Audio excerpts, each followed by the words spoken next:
আজ আমি আপনাদের তৈরি করে দেখাচ্ছি বেগুন ভাপা রেসিপি।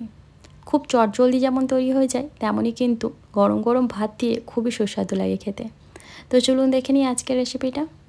এখানে আমি একটা মিডিয়াম সাইজের বেগুন নিয়েছি। এখন বেগুনটাকে এভাবে লম্বা লম্বা করে কেটে নিচ্ছি। যেমন আমরা বেগুনি বানাই ঠিক তেমনভাবেই কাটতে হবে, তবে বেগুনি তো একদম পাতলা পাতলা করে কাটি, এক্ষেত্রে কিন্তু বেগুনটাকে একটু মোটা মোটা করে কাটতে হবে। আপনাদের পছন্দ মতো কেটেও নিতে পারেন অন্য যে কোনো সাইজে। তো আমি কিন্তু এইভাবেই এই বেগুন ভাপাটা বানাই।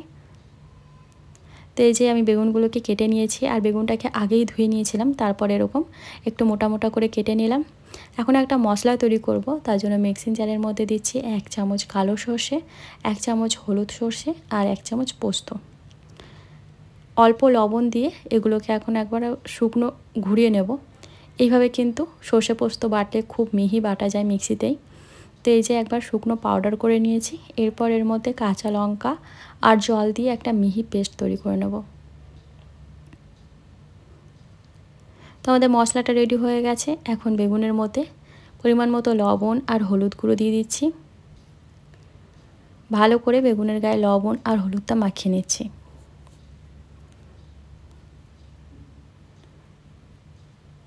মাখানোর পর এখন আমরা যে সর্ষে পোস্ত আর কাঁচা লঙ্কার পেস্ট তৈরি করে রেখেছিলাম সেটার মধ্যে দিয়ে দেবো। তারপর খুব ভালো করে বেগুনের সাথে কিন্তু মশলাটাকে মাখিয়ে নিতে হবে।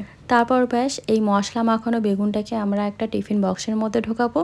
তারপর যেরকম আমরা ভাপা করি ঠিক সেইভাবে কিন্তু ভাপিয়ে নিলেই তৈরি হয়ে যাবে। তো এই যে বেগুনের মধ্যে খুব ভালো করে মশলা মাখিয়ে নিয়েছি, আর আমি একটা টিফিন বক্স নিয়েছি ভাপা বানানোর জন্য। এই টিফিন বক্সের মধ্যেই এখন বেগুনগুলোকে দিয়ে দিচ্ছি। আর এই রান্নাটা আরও সুস্বাদু করার জন্য আমাদের কিন্তু আরেকটা উপকরণের দরকার পড়বে, সেটা হলো নারকেল কোড়া। 1 মুঠোর মতো নারকেল কোড়া এই রান্নায় একটুখানি যদি আমরা দিয়ে দিই, তাহলে কিন্তু রান্নার স্বাদটা দ্বিগুণ বেড়ে যায়। তো এই যে আমি বেগুনগুলোকে টিফিন বক্সের মধ্যে দিয়ে দিলাম। এখন এর মধ্যে দিচ্ছি 2টো চেরা কাঁচা লঙ্কা, 1 চামচ কাঁচা সর্ষের তেল আর 1 মুঠো নারকেল কোড়া। এরপর টিফিনের ঢাকনা বন্ধ করে আমরা 10 মিনিটের জন্য বেগুনটাকে ভাপিয়ে নেব। ভাপানোর জন্য আগে থেকেই আমি কড়াই গরম করে নিয়েছি। কড়াই অল্প জল দিয়ে একটা স্ট্যান্ড বসিয়ে রেখেছিলাম। ভালো করে জলটা গরম করে এই টিফিনটা বসিয়ে এখন মিডিয়াম ফ্লেমে 10 মিনিটের জন্য ভাপিয়ে নেব। তাহলেই কিন্তু আমাদের এই বেগুন ভাপা একদম রেডি হয়ে যাবে। গরম গরম ভাতের সঙ্গে এটাকে আপনারা এনজয় করুন। আর ভিডিওটা ভালো লাগলে অবশ্যই ভিডিওতে একটা লাইক দিয়ে চ্যানেলটা সাবস্ক্রাইব করে আমার পাশে থাকবেন। তো আজকের মতন বাই।